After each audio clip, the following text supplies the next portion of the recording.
Peace and blessings, and welcome back to the Heritage Hip Hop Podcast. This episode is brought to you by Transparent Credit Repair, the superheroes of the financial literacy and credit repair world. Are you tired of opening your wallet to pay off debt? Heritage Hip Hop and Transparent Credit Repair offers you something that will help you save money instead of making more bills. By repairing your credit, not only do you give yourself the opportunity to save more money, but to use your money for better things than just paying off debt. If you would like to learn more, please contact Transparent Credit Repair at www.transparentcreditrepair.com, or you could call them at 862-250-5122. Tell them Heritage Hip Hop referred you and get something very special in the transaction. On this episode of the Heritage Hip Hop Podcast, we go to Peekskill, New York, to learn how hip hop not only transcends music, but has gone to the political arena, not just the music arena. We talked to the mayor, who is an MC as well, that really represents the culture. He represents not only through his beats, his rhymes, but he represents through legislation and representing the people of his community. Peekskill stand up as we talk to Mayor Rainey, Noodle as he's known on the mic, but Leader as he's known in the community. Check out this interview and I'll come back with the rest of my commentary. Peace and blessings, everybody. This is Kareem from Heritage Hip Hop. And today on the line, we have somebody who shows the maturity of hip hop. That every day you have a chance to wake up, you have a new day. Introduce yourself to the people, please. Yes, good afternoon. What's good, y'all? This is Noodle Noo, just here to represent. I'm happy to be here. Thanks for welcoming me on the show, man. It's definitely been a long time coming, but as you said, every day is a new opportunity at life, and I'm here to promote that and get people on track, man. Word, man. Hey, man, I'm going to keep it real with you. When I got word of having this interview, I got very, very excited because you are the representation of the maturity of hip-hop. And that's a very heavy burden for someone who doesn't understand their purpose. Don't you agree? Yeah, without a doubt. Without a doubt, One of the things we always try to tell people to do is, give your life a mission statement, man. Like, what's your life's mission statement? Every successful business, every successful organization has a mission statement. We tell people, what's your life like? What's your mission statement for your life? And that opens people's eyes. Like, damn, what should I be doing? Yeah, exactly. And I mean, welcome to Heritage Hip Hop, where we do not do the typical hip hop interview. I don't know if you ever heard of any of our interviews. We do not start with, how did you start? And I'll do that with certain people. You're an individual whose interview has to be a little different. So let's start this interview from the ground running. Okay. As a hip hop artist, it's very important to know who you are and why you are. Who are you and why are you who you are? All right. So, and I appreciate that question. So, I'm a living purpose of inspiration. That's who I am. Why is because I've tapped into I think I've tapped into an inner side of me that allows me to give my life purpose in pushing for influence. So I feel like through my music, my position as I've discussed with you later on in this interview is also what I am in my city. But I feel like my life purpose has always been to try to influence those who follow, those who lead, as a follower to me, and of course those who listen. And I think that ultimately, if I can get more people to listen and more people to follow, I think that they'll be even better. And one of my favorite quotes of all time was a quote by Tupac Shakur. He said, "I may not be the actual person to change the world, but I'm almost certain that some of the things that I say and do will spark the brains of those who do." Facts. And I mean, I had an interview with Do It All Do, or Lords of the Underground, and he said the same thing. And I asked him, isn't it funny how you thought he was talking about a fan, but he was talking about his peers? And you all who are doing hip-hop are becoming the world leaders? Right. It's amazing, right? Yeah, politics and music. Politics and music, man. So, it has its influence on people, and it's necessary to do it the right way once you get that platform to be there. But in studying who you are, because we're not going to let the cat out the bag yet, we're going to build up to this. In studying who you are, you've been well traveled from birth to your adulthood, touching ground in Las Vegas and also in New York. What was the difference in culture from Las Vegas to New York? And why did they call you New York so much? Yeah, it was the slang is for one, but the identity, in New York, especially back in those days, the identity of us was we were all, the baggy jeans and we listening to the Jay-Z's and the Big Pop, big B.I.G's when we was growing up. But in Vegas, it was like, the cool identity over there was, you represented a gang or you represented a clique. You had certain colors. You listened to the NWAs and the Ice Cubes and the Dr. Dre's growing up, and the language was different. When I came back, when I flew out to Vegas to live, my friends out there, they called me New York. That was my nickname to them. They was like, we're not calling you Noodle, we call you New York because you're the only one that talked and acted and even dressed like this. But they admired it because it was different. And when I would come back to New York, the same thing. It's like, yo, dude, nobody wears back in those days, at least the late 90s, nobody really wore Chuck Taylors too often, the Cortezes. It was like, Air Max 95s, Air Force Ones, that was a New York thing. So, but what I realized out of all of it is like people just love to see something different. And even though everywhere else in the world admires New York is one of the most admired states in this nation. But people love when they see something different. It attracts them. And I always felt like, you know what? I am different. And, growing up with a nickname like Noodle, it was like, yo, that always caught attention no matter where I was at. I could be at a hip-hop underground show, an awards show, a ceremony, even a wedding. When they said Noodle was coming up, everybody was like drawn to this. What the hell is this Noodle going to do? You know what I'm saying? Yeah, that is dope. Man, but it opened my eyes because going from back and forth to Vegas to New York, and my father was in the service. I was in Germany at one point too, and New Mexico. It was like the world is so much bigger than what I think most of us think it is. Yeah, and the world is big and small at the same time. Yeah, absolutely. You know what's dope? What you said though. Differences is what makes life flavorful, and I always say this: God has to be the most excellent architect ever, because a coconut tree, a palm tree, and a maple tree does the same thing but looks different ways, and it makes you admire the job that it does in three different ways. Right. I like that. And humanity is the same way. People with color, our melanated people, we celebrate with rhythm, harmony, drums. People who are Caucasian descent are more heavy into strings and horns. People with Asian descent are very characterized by natural sounds and technique of manipulating notes. So we all can praise. We can all praise, but we praise difference. And when we appreciate those differences, we have a higher elevation of life. Don't you agree? Absolutely, yes. Yeah. And one of the differences, thank you. And one of the differences, you come from New York, but you don't come from the New York City part of New York. You're from New York State, Peekskill at that. Right. That's right. So what is Peekskill? How do you define Peekskill? So Peekskill is the absolute definition of a serious, diversified melting pot. When you come to Peekskill, it's one of those cities where you literally see a little bit of everything. On a good summer day, we got they call us a river town too, because we're based right on the Hudson River. Like, we have a big, beautiful riverfront, green space. You'll see families out there. We do movies in the summer they call it Screen on the Green. But it's probably one of the most diverse cities in the state. I'd even say the nation. I wouldn't doubt that either. I mean, you have from all different ethnicities. You have different backgrounds. Artists, music, and musicians, entertainers, poets, visual artists, photographers. Literally a little bit of everything is in this city. And the religious backgrounds, you could think all of them are here. Whether the LGBTQ community is here. Anything that you could just about think of, one way or another, is in this city. And I think that's what's made us thrive to where we are today.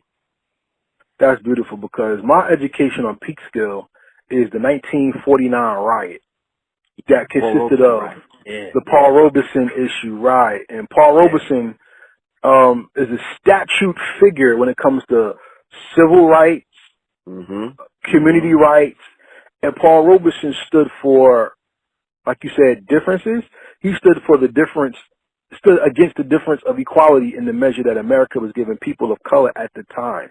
Exactly, yes. Okay, I'm sorry. No, go ahead, yeah. Oh, and understanding that to represent a place that has that known history comes with the large responsibility of not only knowing what you represent, but the people you represent as well. Absolutely, and that's why I'm very cautious with the music that I put out, because it's, I had this fantasy, and I always talk about it, because this is why I started getting back into it. That politics is what governs our daily lifestyle. It governs our daily lives, whether we like politics or not. A lot of the decisions based on how we live on a day-to-day, based on the people who are in position to make those decisions for us. Music has this way of manipulating emotions, feelings, and thoughts. And I always felt like music that's out, or the music that's most popular, can really dictate a lot of people's feelings, a lot of people's thoughts, and a lot of people's emotions. So when you hear the majority of the music that's on the radio saying, I'm popping that pill, I'm getting that chick, I'm doing that thing, I'm doing that, that becomes cool. And that's what dictates people's emotions. Now, if I don't have what this artist is talking about or what this song is talking about, this person doesn't feel successful. If I don't have what this artist is talking about or this artist is rapping about, this person doesn't feel emotionally strong. This person feels like, I don't have what I deserve. I don't have what I want. If I'm not doing what he's doing, I don't got it. And music has that influence on people. And I think that, frequencies in music, and there's a lot behind that too. It makes such a difference on people's lives. And politics, I say the same thing, because though you don't like watching what the news is talking about, those people are making decisions that affect us. If we can get those two, and we can get positive politics and positive music, this entire nation would be a positive place. Very interesting that you said that, because I still don't want to let the cat out the bag yet. We're just going to talk about your music. Yeah. For everybody who knows heritage hip hop, I do a lot of research, as you can tell. Yeah. That's why I didn't cut you off. I was excited to hear somebody talk about Paul Robeson. That's what I'm talking about. Word. And I mean, in doing more research about you, a lot of things came to mind that I want to take the time to appreciate this interview and not just run through it. So I wanted to ask you some questions based on your music and your position in life today. And I went back to the album. It's a new day. Yeah, Nina Simone bringing the album, and that showed me okay, this MC has range. Because you're not going to talk about typical street stuff. You can't after you come in with Nina Simone. You got to show that you have an elevated character, and the depth of your wordplay has to be assured. Absolutely. Why was it important for you to make that album the way you did instead of just putting music out that had a message? Because you know what, when I was working on the It's a New Day album, that year that I released that album, I was going through so many different challenges. But one of the major things that I realized, and my cousin put this in my head too, shout out to Jamal, Chestnut, he put this in my head, like, with all of the music that's out there, when you try to write songs like everyone else, it comes out cool, but it doesn't come out you. Right. And he was like, stop writing to beats that don't inspire you and putting them on a project. He said, if you want to write to a beat to say you wrote to a beat, write to it, make a song out of it, and, email it to your cousin or something. But work on beats that inspire you. And that's how you'll get that's how you'll get the best project. So me and my partner in Nasty, who produced It's a New Day, he came up with the idea. My name is Noodle. They call me Noo for short. And he was like, yo, let's talk about some positive music. Let's make some music that can really inspire people. And we worked on a song called Celebrate Life. And just again, it's the frequency, just the sounds in that beat just gave me such a positive vibe. And it was like, if I'm going to write a song to this, it needs to be uplifting. It needs to be let's enjoy. But we didn't want to say let's celebrate our wedding, because that dictates it and creates only that motion. Celebrate a graduation or a birthday. We just say, yo, let's celebrate life. So when this song gets out, anyone, anywhere, for any reason can celebrate with this type of music. And like I said, music does that to your emotions. When you go to weddings, people always have music. When you're ready to fight somebody or when you're ready to go work out, people always put on music, because it really, really does that. So we want to give somebody, at that time especially, we wanted to give people something to listen to, and they wanted to feel good, and not feel good specifically on one thing, but just feel good about themselves as a whole. And I had to put some other songs in there, you know, like Stroll On, like I said before, was one of my favorite songs, to let people That's know. a classic, by the way. I'm sorry to cut you off, but that's a classic. Absolutely. You know, Big Stuff came and held it down. God bless and rest in peace. But, you know, that song shows people, listen, I can talk all this positive stuff and tell y'all to be positive, but don't think that I ain't go through some stuff on my own as well.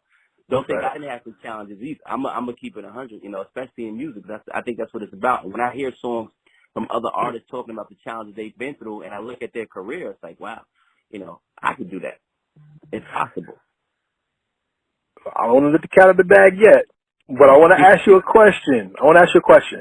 I always play this game of what is something. So, because heritage hip hop was built on the premise.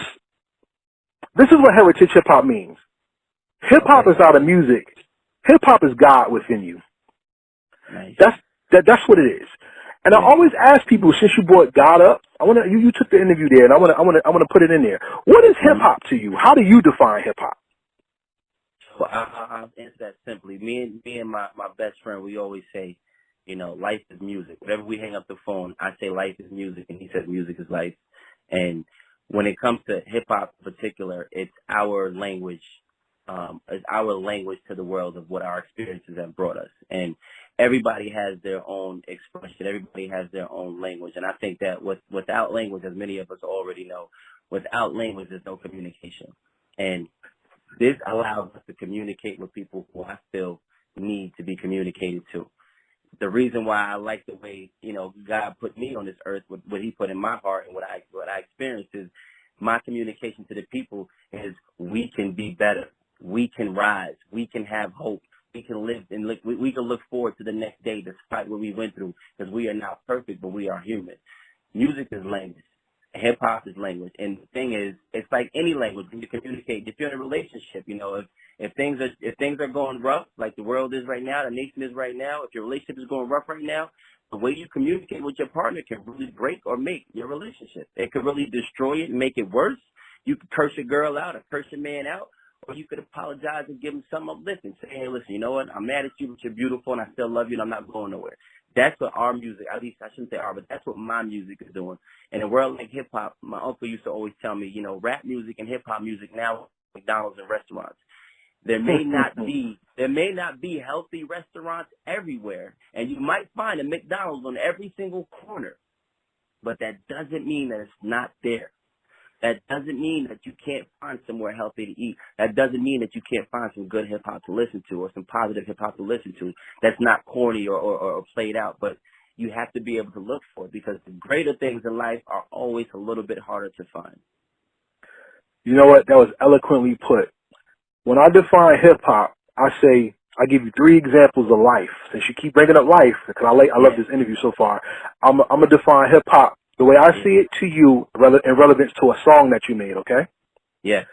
So hip-hop to me is God's creation working through us. When you write notes, do you know the lines that you write the notes on? Do you know what the names of those lines are? No. They're called steps.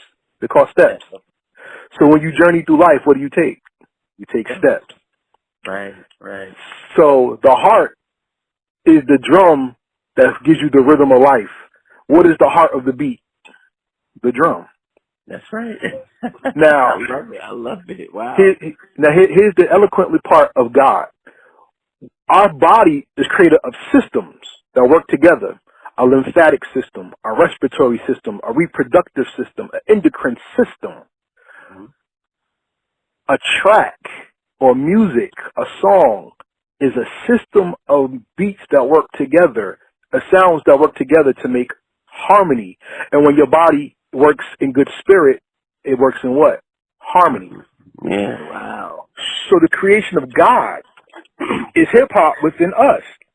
And we show it through how we celebrate not only our music, but our culture. And people will always say, well, some hip-hop songs are negative. Some hip-hop songs are this. Balance. But you have a song called My City. Yeah. And My City shows the balance of hip-hop because it shows the inner city and it shows the culture of hip-hop on different levels by a man who celebrates what God gave him, which is a society to connect with. Why was it important to make My City and give it a visual? You know what? That this is I'm baffled, man. I love all of that. That's powerful.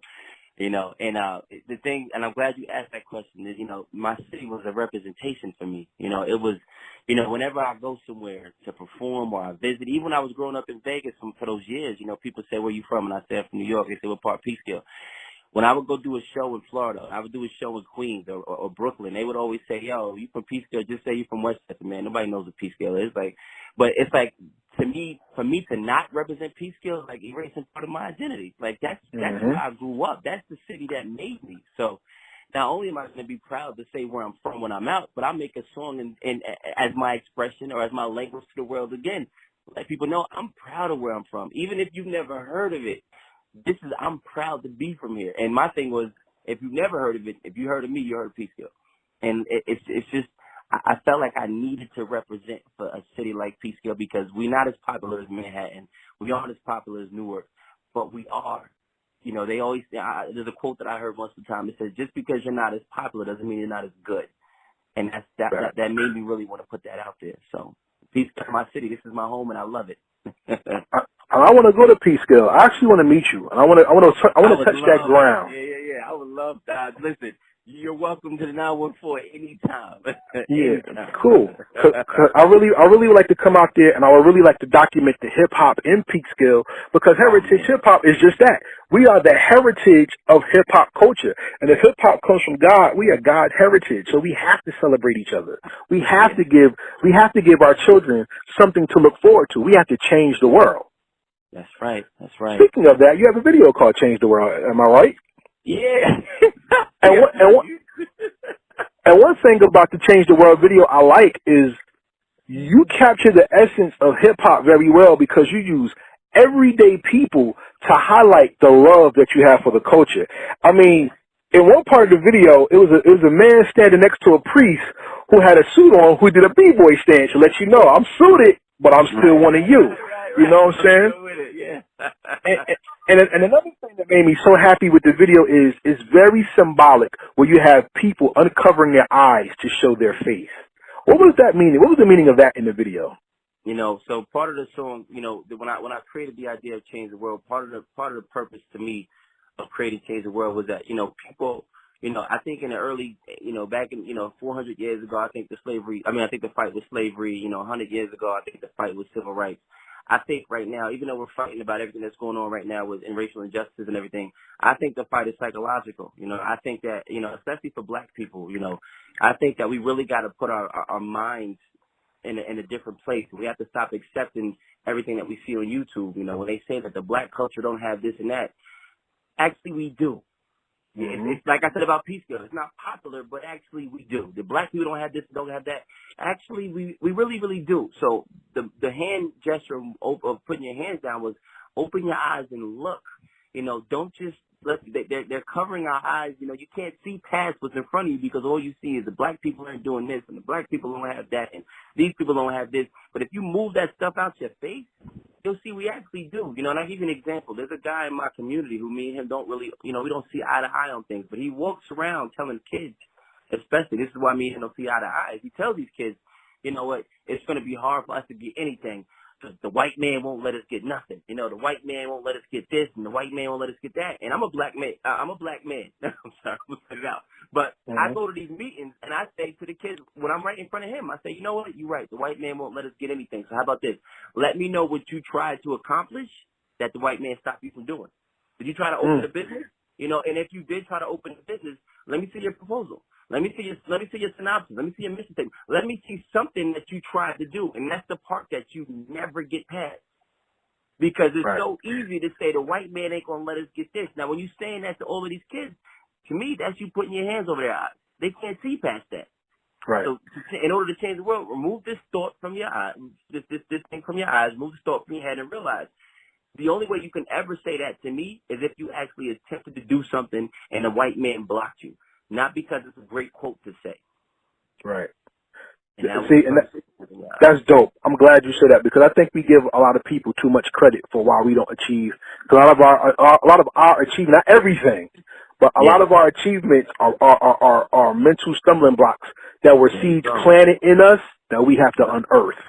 And part of unearthing that is you making history, since you said it, as becoming the mayor, the youngest and second black mayor of Peekskill, New York. So we have what, a magistrate on the phone, a politician.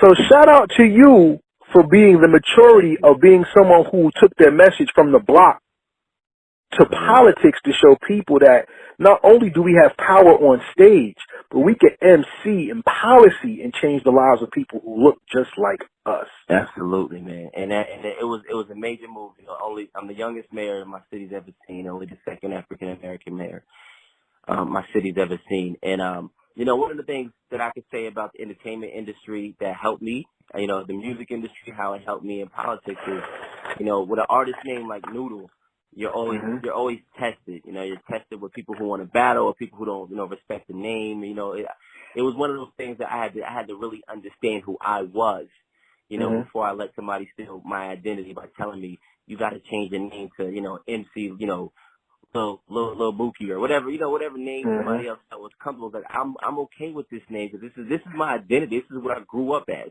I'm okay with that. In politics, it's a different world because you get so many people try to challenge you, and that's part of the sport of campaigning. Like the people who are against you, you know, in all of my campaigns, everything you could think of was said about me. He's a gangster rapper, and you know, he said the N-word in his songs.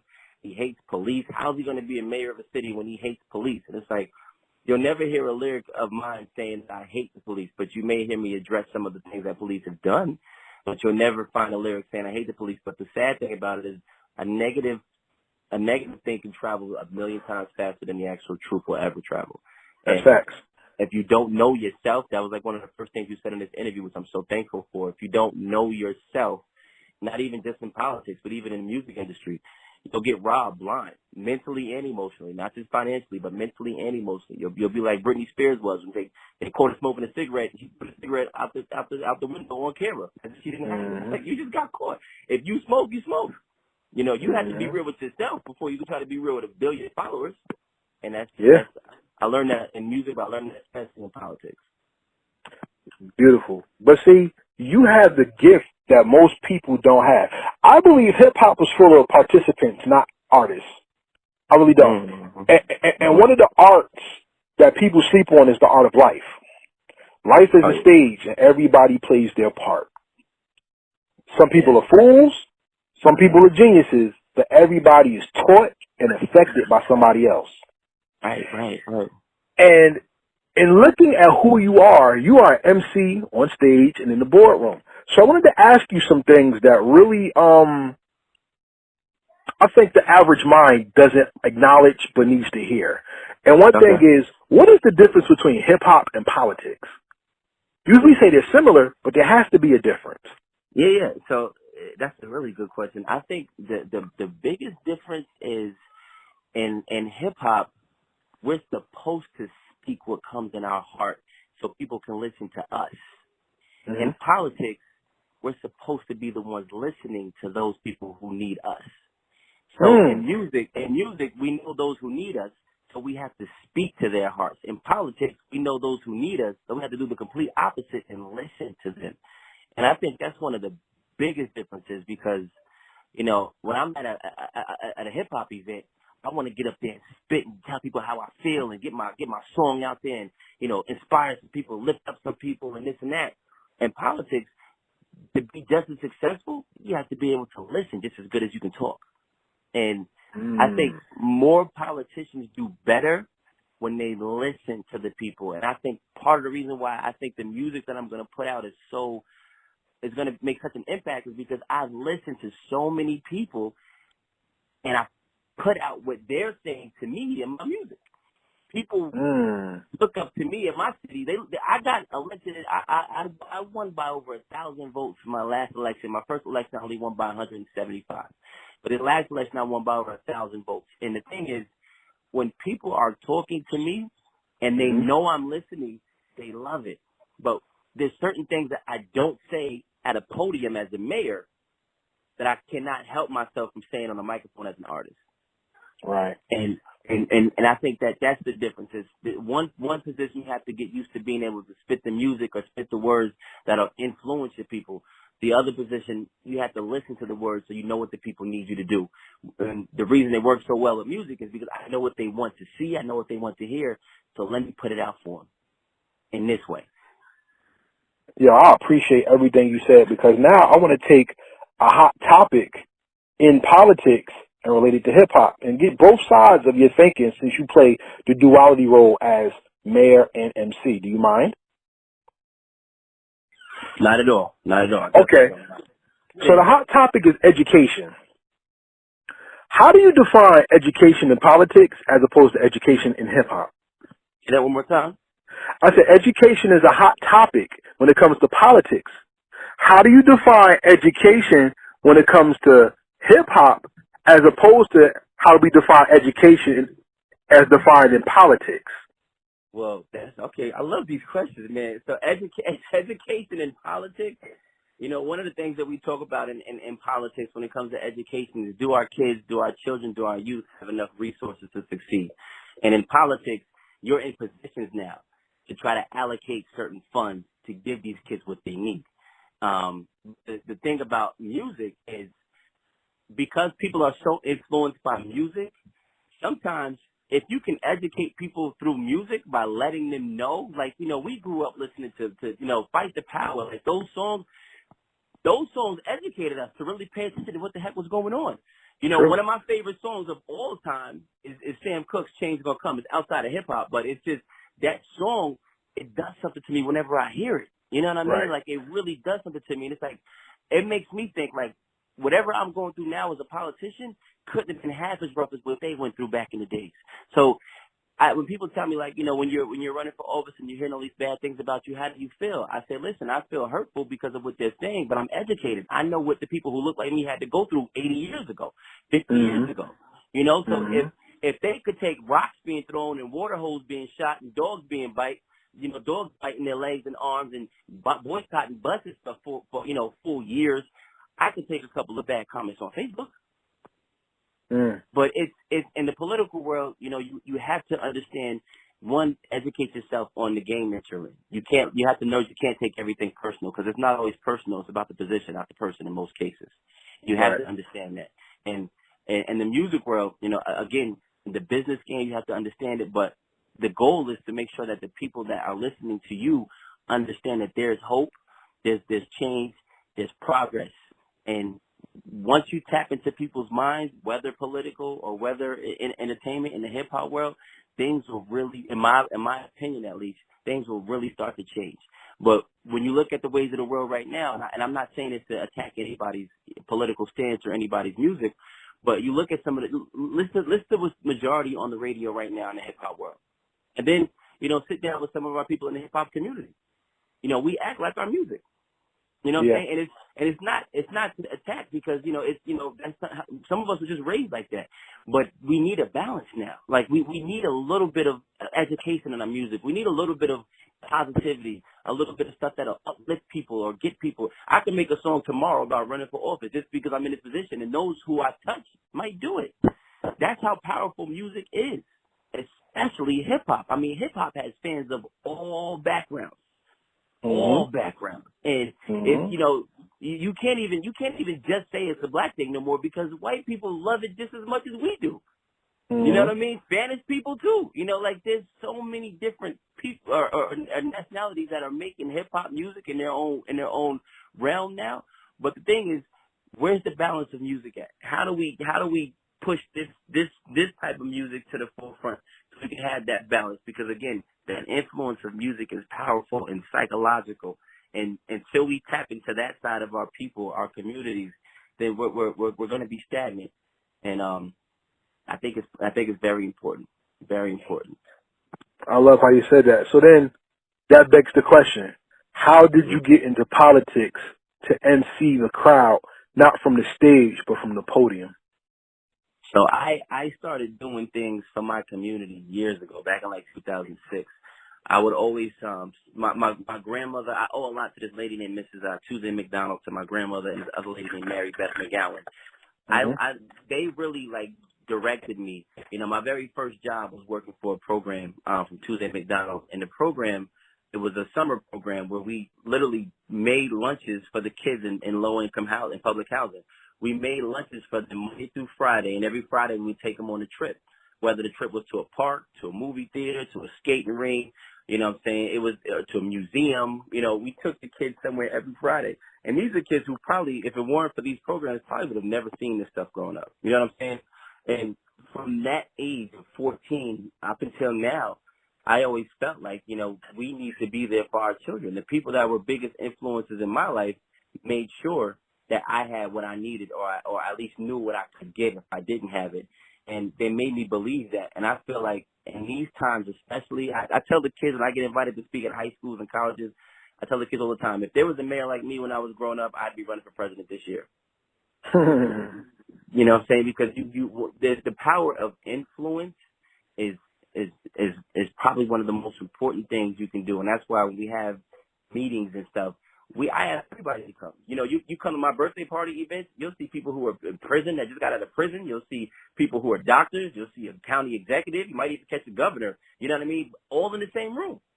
Because it's about coexisting. When you don't know somebody's background or what they've been through in their life, you look at them as a person that they are, you have no idea who you're in the room with. And I was able to do that. So to me, it's like if I can do this, there's no limit. There's no limit. And the goal is like get these kids on track because I want my kids to be good. You know what I'm saying? If I get this next generation to focus a little bit, then my kids' generation, I could trust in their leaders. Right. And that's what's very important when it comes to hip-hop is because you keep bringing up mainstream hip-hop, and we all know mainstream hip-hop is not the voice of the people, it's the voice of the executive. Because money makes that stuff popular. And unfortunately, even in the Bible, it says to teach the children of Israel, you have to put a border of blue and talits around your garments. So the border of blue always reminds them of the commandments, because the people are easily taught by their eyes, not through repetition. There you go, exactly. It's the lesson of the eyes that teach people how to dress. Instagram has people polluting their bodies and putting foreign things in their bodies, and it's also because males are made to follow their eyes. Males are now devaluing women because they dream of the Instagram instead of the deliverance of salvation through a naturally beautiful woman. And it's not for everybody. I'm not saying everybody does that, but it's a truth that goes on. You know what I'm saying? 100%. And it's good to see that you are the counteracting of the lack of balance that has polluted hip hop. So when I heard the album, I was so happy with it that when I'm a little behind right now, but when I get my money, I will be purchasing the album officially. And I would like to put, since I do a heritage hip hop playlist where I highlight people from the podcast or from the platform, I want to add certain songs that you've made to our playlist so I can send them around the world, so people that we connect with other countries can hear the positive hip hop as well.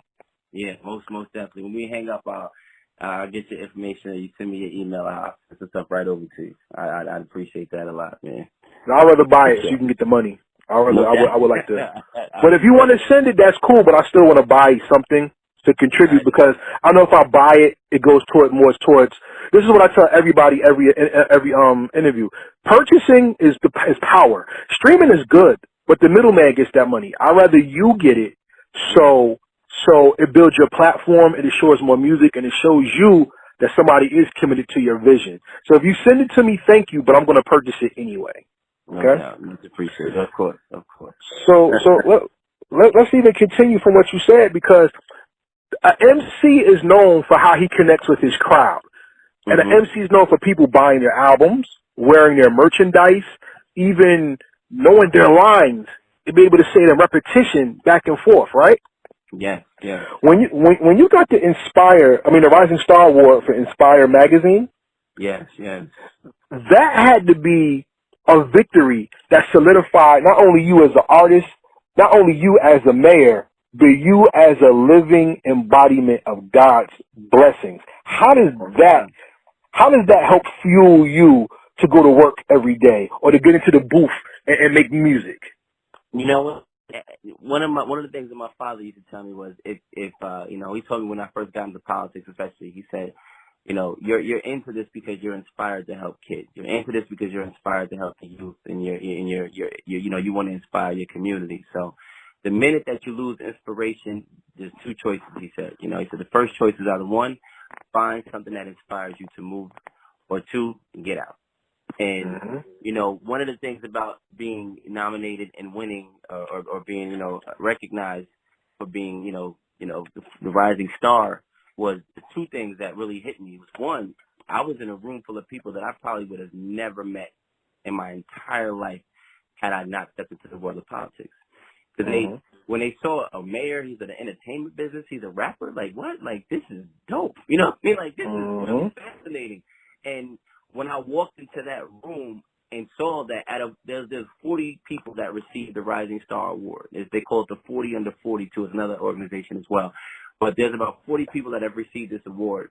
And I can claim none of them were rappers or artists. Some of them were like they independent, you know, computer generators or you know, they invented certain things for vehicles, or they had you know, they opened up a food business or a restaurant or a chain, or it was like this is the only person in there that was known for making music.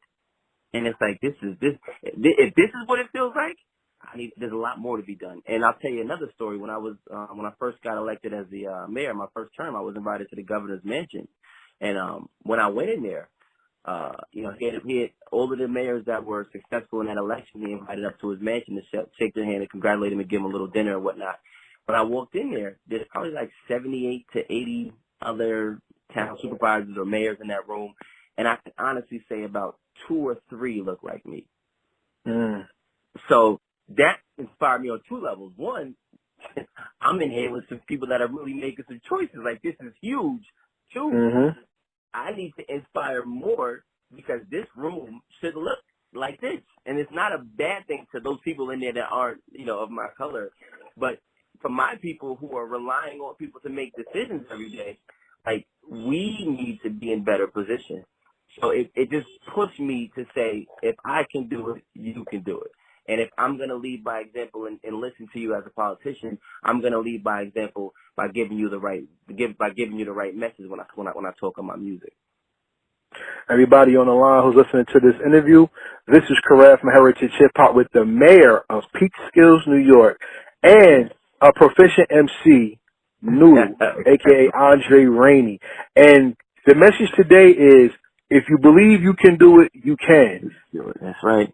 But when you can do it, inspire with what you've done so others can follow you and do it well, if not better than you. There you go. So with that being said, we're going to start closing out our interview. But before we go, please give everybody your social media, how they can follow you, and how they can get your music. Oh, yeah, absolutely. You can find, you know, any of my music on iTunes. If you go to iTunes and just search Noodle Noo, Noodle, space Noo.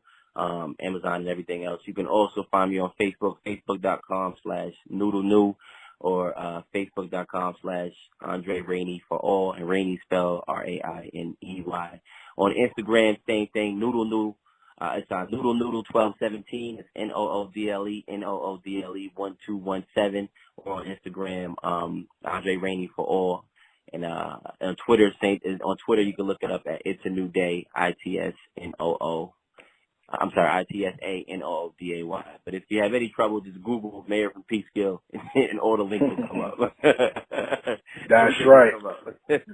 So everybody out there listening, remember, hip-hop is just a door.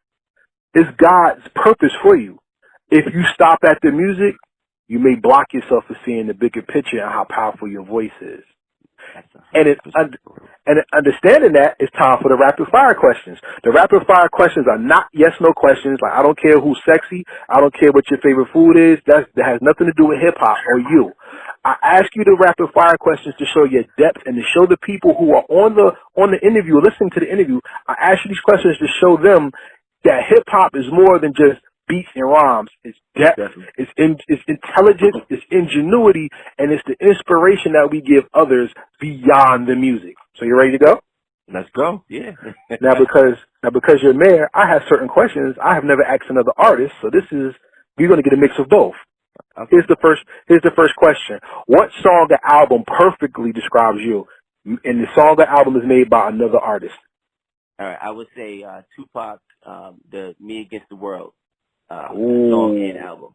Yeah, I think that that's one of my favorite songs, and I think that just thinking, the thought that it's me against the world is powerful. But even when it's not you against the world, so many challenges within yourself that you have to discover how to handle before you can challenge the world. So I think there's a lot of self-reflect that I had to do to be where I'm at now.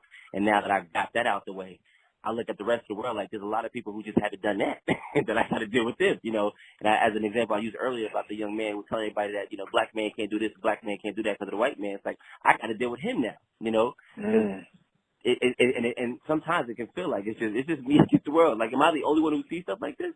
Sometimes, But yeah, I would say Tupac, "Me Against the World," and the song "Me Against the World." Political question. Yeah.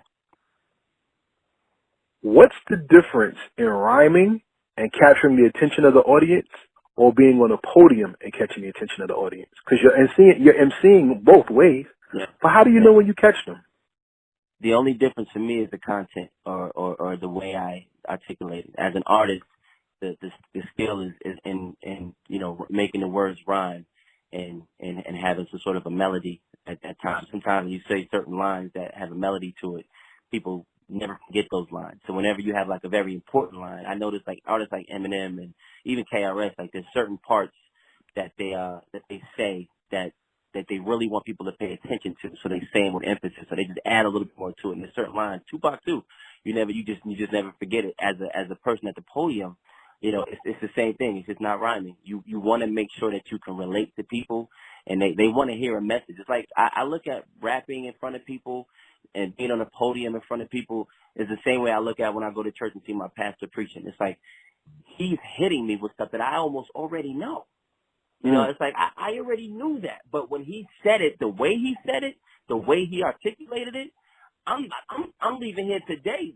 Then they're wholly sanctified. You know what I mean? It's like that you want to do that same thing when you're on that podium. People want to hear the message, and I look at when I leave a podium and I do my State of the City addresses or my inauguration speech. People always come up to me and say, "You know what? You are a great public speaker," and that's the hip hop in me. They'll probably never even understand that. But that's the hip-hop in me. So when you listen to 20 other mayors speak, then you listen to me up there, it's like, whoa, something different about you. Yeah, this is hip-hop. Hip-hop made this. And so like I said, some people will never understand that. But the only difference really for me, I still have the same energy. I don't hold back any emotions. And I've cried during the State of the City address before, just like I've cried on the microphone before. But the only difference for me has just been the content of the message. I love that, because the Bible says that the power of life and death is in the tongue. And on the street, you could talk your way in the beef, and you could talk your way out of beef. Way out of it. There you go. You know what I'm saying? Yeah, right. But the tongue is just as receptive as the ear takes the message. Yeah. So here's your hip hop political question, which is a mix of both. Okay. Give me your 5 speakers who've talked to you, whether in rap or in speech, that changed your life to form your style of living. Yeah, I would certainly say, and he's not a celebrity to the world, but he is to me, and my Uncle Troy, Uncle Tricky T. He was probably one of the most inspiring speakers. I mean, he's one of those people that when you call him, you have to have a notebook and pen, because he naturally just gives out quotes when he's talking to you. One of the quotes that he said to me when we spoke a couple of months ago, he said, Dre, I'm looking forward to hearing your album, and I want you to keep pushing, because successful people do what unsuccessful people don't. And it's like, yeah, that's right. And it's like every conversation I have with him is always like that. Doesn't matter what time of day I call.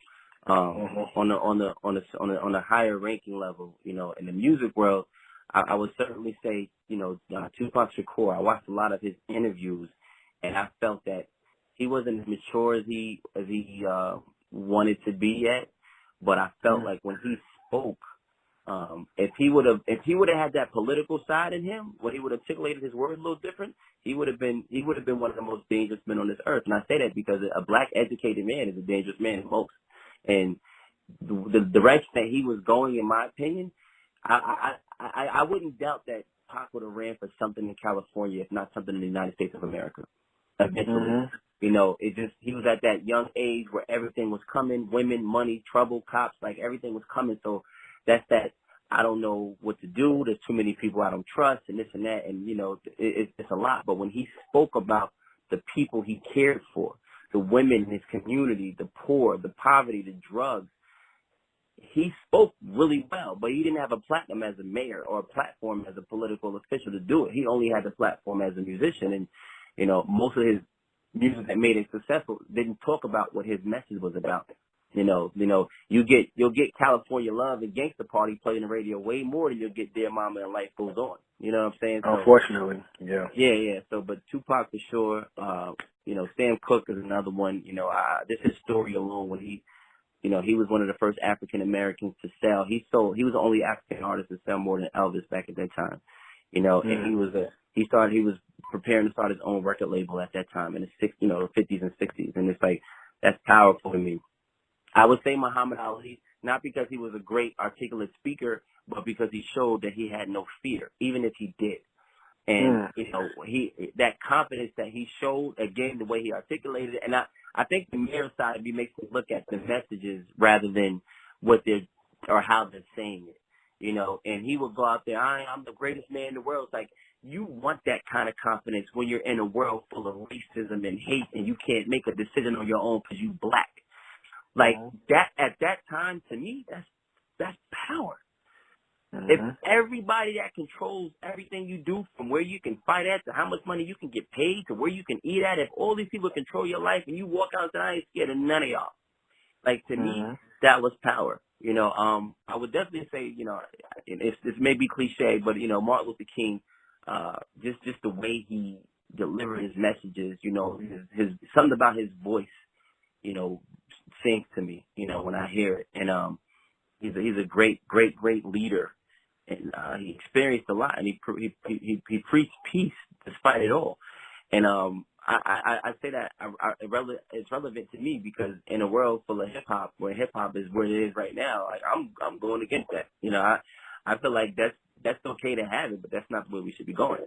And I think Martin Luther King had a similar message as far as how we get to where we need to be as far as getting our rights. We don't need to be fighting back. We don't need to be attacking and killing and shooting. Let's just show we're peaceful. And as much as people as it may have hurt it, unfortunately he died not witnessing everything, but everything changed, and they recognize him now like they should have recognized him then. And I think if I had to think of a fifth speaker, I would have to say Maya Angelou. Yeah, just her. I have a quote in my office under her picture in my office, and this is probably the quote that I think I live by. And the quote says, "If you want me to do something, just tell me I can't do it." And that really, and a lot of stuff that she says in her interviews, and a lot of stuff that she wrote before she left, I moved on. Had really, really inspired me. And I named all of these people because off the top of my head, in my heart, these are people that inspired me. And I look to inspire others that listen to me, and hopefully they believe, like, yo, if this dude could do it, like you said, man, if Noodle could do it, you could do it. And they made me believe it. They definitely made me believe it. Since you come from a hip-hop background, in our childhood of the 90s, we had two forms of thoughtful hip-hop. We had edutainment, and we had street knowledge. Yeah. What do you classify yourself as? I was I would definitely say I was both, but as far as the music goes, I was the education. I was the education side of it, because I think the street knowledge is what, it gives us all the interesting understanding of survival. One of my songs that I got with my partner, my cousin actually, his name is GB, Jamar, and shout out to Jamar. We recorded at his at Unplugged Studios. Unplugged Studios, and one of the things that I said in my rhyme is, dope man gave you the studio time to save you. The hood pimp paid for that dinner your mama gave you. The gangster showed love and loyalty to help to raise you. But the system says lock them up. And that feels like betrayal. I just want my people to rise up, and that's it. You know, and it's like, when you look at that, it's like some of these people that are frowned upon or that are considered the worst, they're the ones that guided a lot of us through the street life. You know, we had, in my neighborhood, we had, you know, like Stud and Wop when we were growing up. They were the ones who were doing what they had to do to get by, but they made sure that we had summer basketball tournaments. They gave free haircuts to all of the kids who were going to school. You know, turkeys on Thanksgiving, 700 turkeys on Thanksgiving, 500 book bags before school started. And it was like they tried to show us a way to do it that they were actually doing the opposite of. So, but being around that and seeing that, it was like, damn, like this is how we got to get by in the streets. And I think that understanding that and knowing that I don't have to do that is what helps keep that balance for me, because without knowing that side of the community, I wouldn't be able to reach that side of the people. You know, it's like I had to know that, to understand that. And as a politician, you know, streets, you know the streets. If you can get through the streets, you can definitely get through the elected official world. That's for sure. Yeah. That's for sure. You know what bothers me about how we were to looking at how it is now? The lack of education that we had, and the most education the children and people have out of the opportunity now. I wonder how it would have been if we knew that back in the day, because if the street people knew what the kids knew now, I think a lot of drug dealers would have had LLCs and they would have been clean. Oh yeah, without a doubt. And now, 100%. Yeah, and now the LLC is everywhere, and it's like, I don't know, it's hard. And you know, I like to see, and I thank you for doing this because you're showing the progression of hip hop. But being that we're still talking about hip hop, I have to ask you some hip hop questions. Absolutely. The remix. It was a staple in hip hop where we either remade the song and added a new beat to it, or maybe we redid the song, or we added people to the song to make it have a better life or longer life. What is the greatest remix in hip hop history? The greatest remix in hip hop history? Wow. Yeah. What would I think is the greatest remix? It's funny because I don't want to say any, but I know that, like, for some reason, Puffy and Kanye always come to mind when we talk about like remixes and stuff. Okay. Dang, the greatest remix. Yeah. I wish I had my computer ready to go through them. All I can hear right now is Biggie right now. You know, like, okay. One More Chance. You know, and that's a good one. That's a great one. Yeah, it's dope. But I know there's so many more that I just love. I just can't think of them right now. But yeah. You gonna go with just Biggie for right now? I'll go with Biggie for right now. That's a great choice. A lot of people don't say that. Only one other person said that on this platform. One other person. One other person said One More Chance is the greatest remix of all time. And there's nothing wrong with that because there's no wrong answer. But since you brought up a cousin of yours that did a rhyme with you, features are right now they're big. Back in the day, record companies would not let people do features, so they were like a big deal back in the day.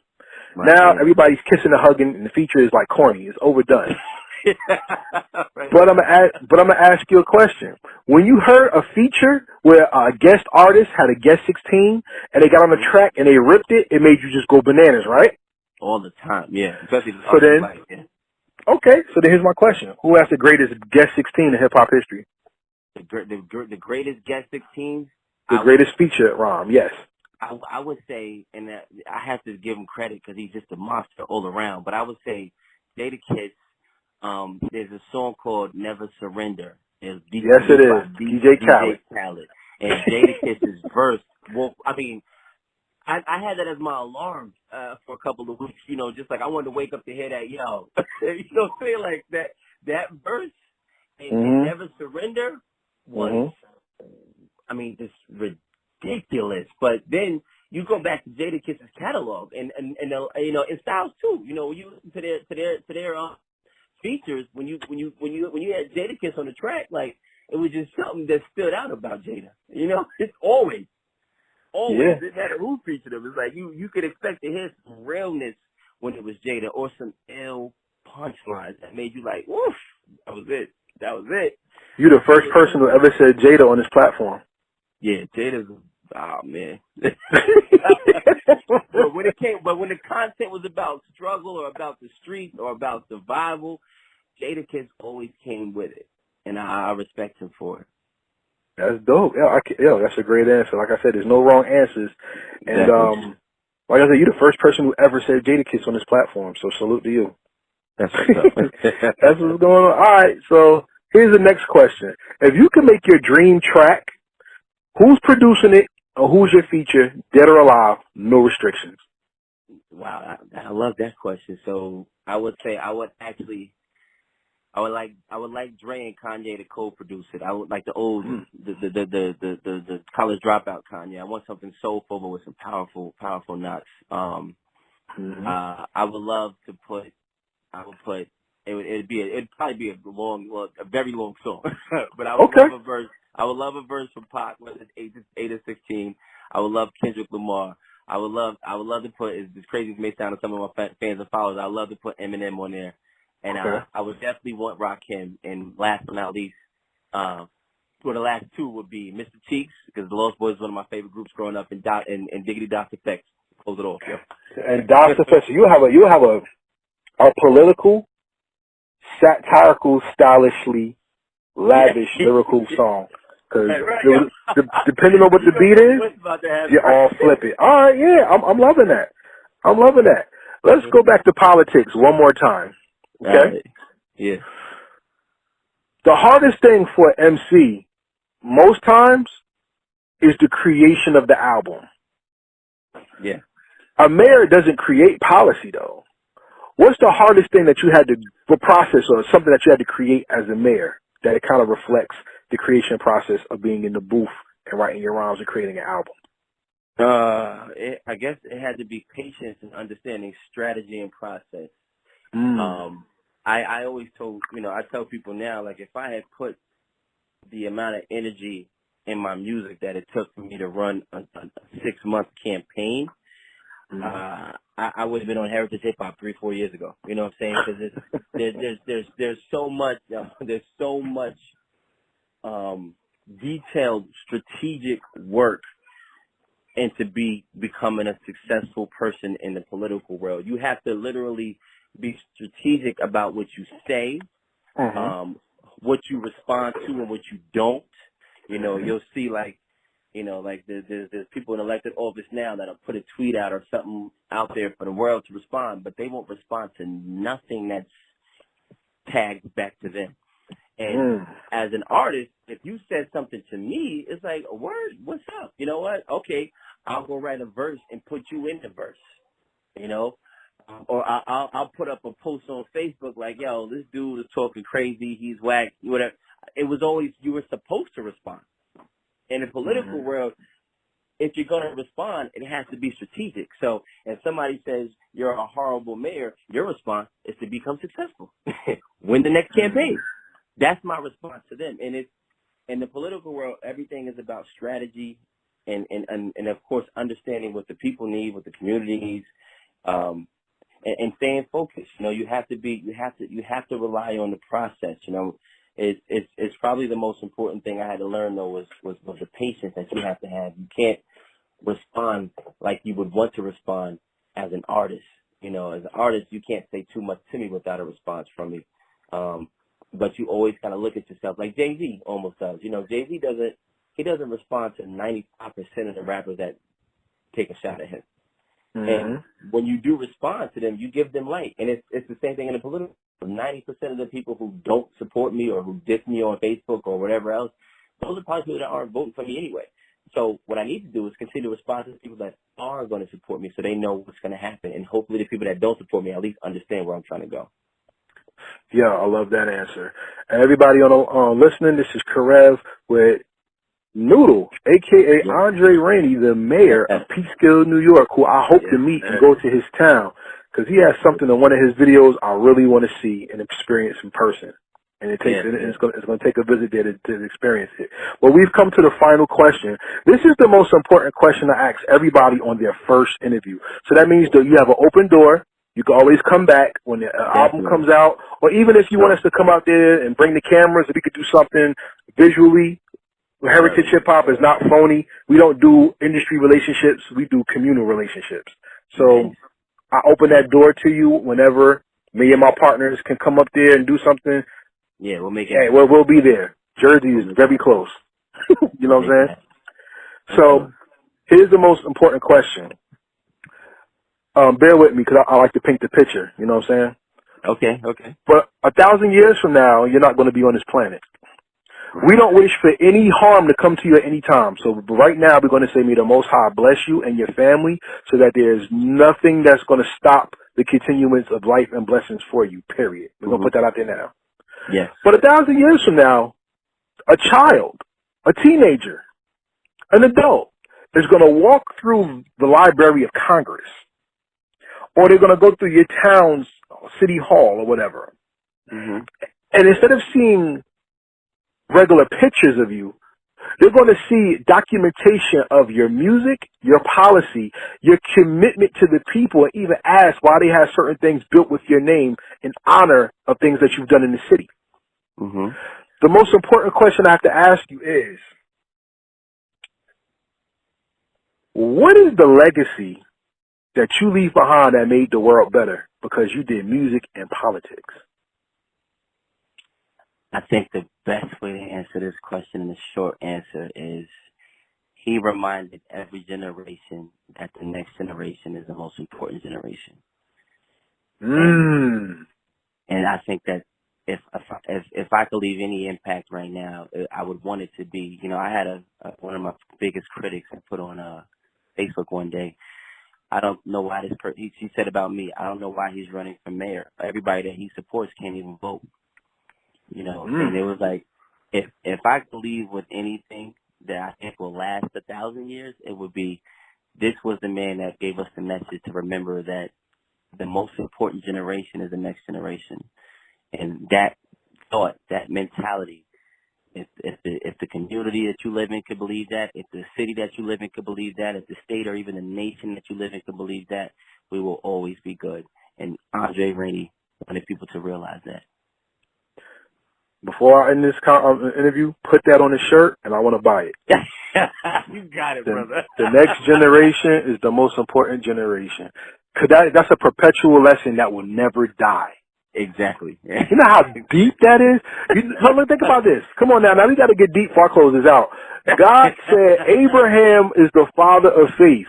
To be a father does not mean that you physically have children only. It means that you teach your children with your inspiration and your example for generations to come. So Abraham's faith is the continuance of us having faith in the Most High power to make us pray, which to the world looks like we're talking to ourselves.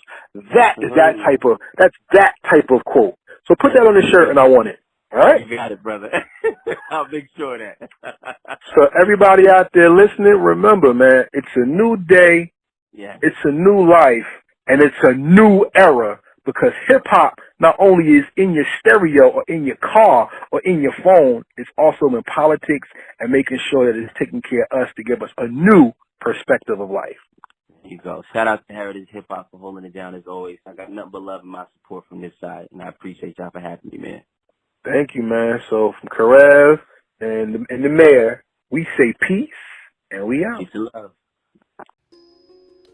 Thank you for listening to this episode of the Heritage Hip Hop Podcast. This episode was brought to you by Transparent Credit Repair, the superheroes of the financial literacy and credit repair world. Remember, opening your wallet to pay out debt is not going to make your bank statements and not make your life better. So we ask of you, would you like to make those things change? For the better, I mean.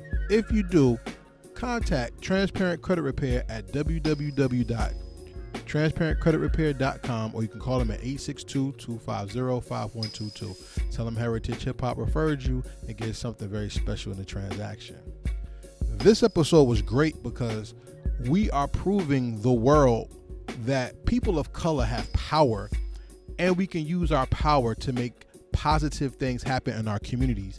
And Mayor Andre Rainey, aka the MC Noodle Noo, teaches not only in politics, but he teaches through his music, and that's the elevation of our culture. It went from people who had not to people who can make decisions in very powerful places. You don't have to run a record label to be successful. You could run for office and make policies that help children in the community and build a society based on positivity, and that is success.